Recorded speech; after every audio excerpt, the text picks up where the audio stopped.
Hey folks, this is Rhykker with a video on the top 10 best builds in Diablo 4 Season 7. We are now 1 week into Season 7. A lot of the theory crafting of builds has panned out to be true, but there are some surprises that have emerged since the season launched. In this video, we'll be taking a look at the 10 strongest builds for pushing the pit. These are the builds that do the most damage in the game while having enough survivability to sustain themselves in the pit. Tons of builds are viable for Torment 4 content. I have a class tier list video going over the best options for classes that are able to have many builds tackle all the content in the game. But now we're talking specifically about the pinnacle content pushing the highest pit levels. And I'll have timestamps below if you want to skip ahead throughout the top 10. And coming in at number 10, we got a sorcerer build. This is one that I didn't see coming, and it's an Inferno sorcerer. In general, across the board, ultimate builds are on the rise this season thanks to the massive buffs that ultimates have received. Here's some gameplay footage by Roxy clearing a Pit 115 with this build. You can find a full link to his setup in the description below. As opposed to many sorcerer builds that can be pretty glass cannon, this build is rather tanky, but it's also very spammy. You're going to be using the teleport enchantment, which replaces your evade with teleport, in order to spam teleport, which is then going to reduce your cooldown on your Inferno so that you can then spam Inferno. We of course have the standard flame shield and ice armor defensive kit, and firewall is dropped under enemies for extra damage. Then coming in at number 9, we have the Death Trap Rogue. Here's footage by Ryder, who has cleared a Pit 118 with this build. This is 2 ultimate builds in a row. This build manages to basically spam Death Trap non-stop, but it does require quite a bit of investment to get to the point where you're spamming that. You need a ton of cooldown reduction, you need the Beast Fall boots, and you need at least 150 energy. And you absolutely need the Eyes in the Dark pants, which makes Death Trap deal a ton more damage, but also rearm itself after activating. Then coming in at number 8, we have another sorcerer build. The classic or updated or reworked or nerfed the Lightning Spear sorcerer that will never be what it once was in, what was it, Season 5? It's doing its best, okay? Now, unfortunately, Lightning Spear will never see its glory days of Season 5 again. Well, who knows, maybe in the future. But at least for now, it is not still in those glory days, but it still lives and it's still strong. Here's footage of Zaramos666 doing a Pit 120 with Lightning Spear. And this build is not an alt build. It does use the alt unstable currents, but that's not the focal point of damage. We're just using unstable currents to spawn more lightning spears. The Fractured Winterglass, no longer a part of this setup. Frozen Orb, no longer a part of this setup. What you do need is a lot of cooldown reduction and crit chance. And you want your cooldown on unstable currents to be under 25 seconds. Charge Bolts is part of this build, just as a source of triggering more lightning spears, which is the damage dealer. Then coming in at number 7, which will be our only spiritborn build on this list. If you watched our class tier list video, we said that spiritborn was not going to be great for pushing pits this season, and this is where we are so far, until some new build is discovered. Here's some footage of Robert Gaming pushing a Pit 120 with a Poison Seeker spiritborn build. This is, once again, another ultimate build. And it's based around the Seeker. That's the Eagle ult, which is not poisoning as you would expect. So where does the poisoning come in? Well, we're using the Witchcraft Power Decay augmentation to apply poisoning to enemies. We're then taking the key passive Noxious Resonance, which makes our critical strikes cause our poisoning damage to burst. So this build is actually all about stacking a ton of crit damage and doing maximum ult damage. And this build came out of nowhere. This was a big surprise for me.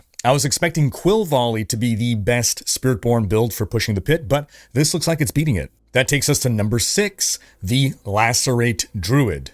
Another ultimate build. Here's some footage of SWK clearing a Pit 121 with Lacerate. Lacerate is the ultimate werewolf fantasy. Lacerate's your damage dealer. You're going to stack a bunch of cooldowns so you can spam it as much as possible. And the neat thing about Lacerate is it's an ultimate that has you zip around enemies attacking multiple times, and during this time you are invulnerable. A key item you're going to want is Erida's Inexorable Will. As an affix on it, it can roll up to 20% ultimate cooldown reduction. It's also going to pull enemies in together, which just kind of helps with dealing the damage. Flicker Step Boots, another key item here. Every time you evade through enemies, you're going to knock 4 seconds off your cooldown per enemy, up to 10 seconds off. You just want to be an unstoppable blur of fur. That takes us to number 5, and this is going to be the best sorcerer build that we're covering here, and it's another surprise for me. This is the Deep Freeze sorcerer. Another ultimate build. Here's footage of Puffet clearing a Pit 128 with Deep Freeze. Now, if you haven't played D4 in a while and you're wondering why are ultimate builds suddenly a thing, a couple things have happened. In Season 6, they enabled you to put up to 5 ranks now into an ultimate skill as opposed to just 1 rank. And in Season 7, they've added on the 5th rank an additional upgrade effect that you get. So in the case of Deep Freeze, at rank 5, Deep Freeze's damage is increased by 30% multiplicative of your vulnerable damage bonus. You stack vulnerable damage and you are dealing crazy extra damage now. This build will also use that Flicker Step to be reducing the ult cooldown. And of course, you want to be stacking that cooldown reduction on Deep Freeze wherever you can. With this build, you'll basically be constantly freezing the entire screen of enemies. And even if something is unfrozen long enough to hit you, you can actually stack a ton of barrier and life with this build. And there's a couple key interactions here that really rocket up the damage beyond that, and it's by working in some fire and burning. With the Witch Power Decay Augmentation, you're going to be dealing burning damage. You'll be applying burning damage to enemies. So you're then going to work in a rank 5 Fireball into your build. With the upgrade, Fireball deals 10% of the burning damage you've applied to enemies as additional direct damage. So the setup will basically be casting Frost Nova, then Deep Freeze, and then you actually exit out of the Deep Freeze right before it finishes to finish off enemies with the Fireball while they're still frozen, which will then trigger that extra burning damage to spread around everywhere. It's a crazy combination that's really tricky to play. Then moving on to number 4, we have the best rogue build on this list, the Rain of Arrows rogue. I've been playing Rain of Arrows, it is super fun. Here's footage of Matthias the Gamer doing a Pit 130 with Rain of Arrows. And yes, that's another ultimate build. The Word of Hakan amulet is finally getting some use here. People have been wanting to build Rain of Arrows builds with Word of Hakan since as long as it's been in the game. You're really going to want to land a greater affix on the Rain of Arrows cooldown reduction, and you're going to combine that with a Shard of Varathiel. The actual stats on it don't matter too much. What you really want is the basic attack speed to roll as high as possible, but ultimately it doesn't super matter because what really matters here is that basic skills deal more damage, doesn't matter, but they cost 25 primary resource. We combine that with the Rogue's Preparation, spend 75 energy to reduce your ultimate's cooldown by 5 seconds, and what's happening is you are spamming basic attack. In this case, we're going to use Heartseeker. You're going to spam Heartseeker in order to reduce your cooldown on Rain of Arrows, in order to basically spam Rain of Arrows very often. A Sky Hunter bow rounds out the setup very nicely. Chance for marksman projectiles to cast twice. So you're going to be getting 2 Rain of Arrows every time you cast it once. And we can also stack a ton of crit strike damage with this. This is a crit damage build. Then we're moving into our top 3 here, folks.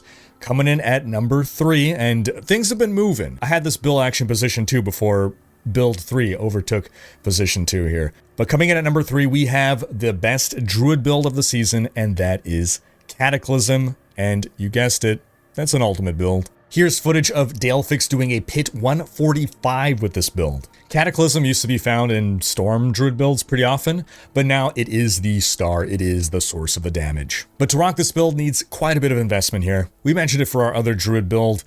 The Ring, Erida's Inexorable Will. You want that cooldown reduction on it. You want that grouping. But you also want a Mjolnir Ring. While Cataclysm is active, you gain unlimited spirit and deal double damage. The Mjolnir Ring also gives ranks to Endless Tempest, which keeps the Cataclysm going for longer. And that's not even it. Cataclysm receives your Lightning Bolt benefits, so any aspects that would buff Lightning Bolt will now buff Cataclysm. There's just so much synergy to build here. And speaking of those synergies, you take the Tempest Roar, that makes your Storm skills also Werewolf skills to enable even more cross buffs. There is just so much opportunity to stack so many buffs onto this Cataclysm, to juice it up so much that we all knew that this was going to be one of the top builds of the season. And that takes us to number 2, another build that was expected to be at the top. It's going to be the only barbarian build on this list, but it kind of encompasses a number of builds, and it's the Earthquake Barbarian. Now, at first I was going to break this out into its subsets, but at the end of the day, they're all Earthquake Barbarians. Whether you're doing a Hammer of the Ancients, which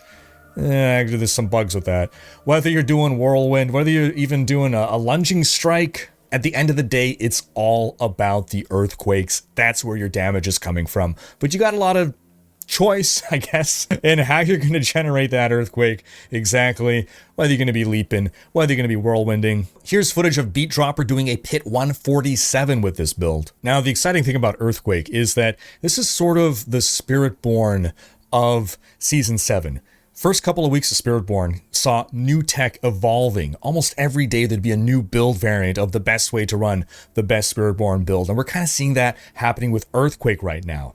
Every day there's some new modification of, oh, how about this setup? Oh, it turns out Hammer of the Ancients isn't all that great. Oh, it turns out the star unique item, the Mantle of Mountain's Fury, now maybe isn't actually going to be best in slot for an Earthquake build. But at the end of the day, they're all Earthquake builds. The Earthquake aspect is always used. This makes your Earthquakes deal a ton more damage. And while you're standing in your Earthquakes, and for 4 seconds after, you're dealing over double damage. But really the star of the show here is the Tech Rune, which makes you invoke the Barbarian's Earthquake. You often see it paired with a Yule Rune, which is whenever you cast a skill with a cooldown. You're going to Tech, which is invoke an Earthquake, and Barbarians just love filling their skill bar with cooldown abilities. There is no shortage of them. You can work in an Executioner's aspect to deal even more Earthquake damage based on how much strength you have, which will be a lot because you're a Barbarian.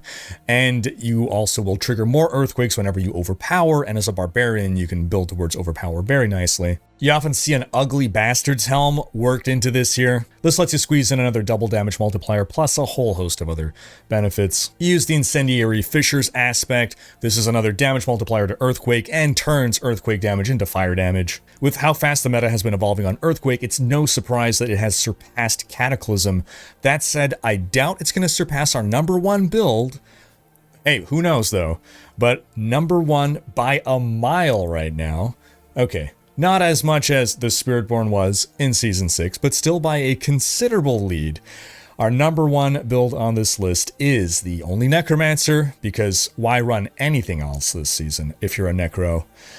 Bloodwave. Here's footage of King Pig easily clearing a 150 with this build. And oh, in case you missed it, yes, this is an ultimate build. Barbarians was not though. Earthquake, that was not an ultimate build. Now, one of the key items for this build is Kesami's Legacy, which changes how Bloodwave functions. It now is going to create 2 waves that come crashing together. You'll need the Fast Blood aspect. Blood Orbs reduce your ultimate cooldown by up to 3 seconds. You're going to want the Tidal aspect. Bloodwave fires 2 additional waves, dealing more damage. And you're going to want the aspect of Ultimate Shadow. Bloodwave is now a darkness skill and deals shadow damage. That's why this build is sometimes called the Shadow Wave. Bloodwave has sort of been on the rise over the past couple of seasons, but it's really reached its peak form now as it's evolved into the Shadow variant, which is the most powerful. It also works in Overpower, which is frankly overpowered. But without question, if you were to ask anyone, what is the singular best build of Season 7? Bloodwave, aka Shadow Wave Necromancer, is it. Now, as a matter of folks, I've got links in the description to build guides, or planners at least, to all of these builds. But I turn the question to you folks. What are your top 10? Are there any builds that you think should have made it into my top 10? Do you agree with the picks? Do you agree with the #1? Sound off in the comments. Thanks for watching. If you enjoyed this video, give it a thumbs up. Special thanks to my supporters, and subscribe to join Rhykker's Raiders for more Diablo content.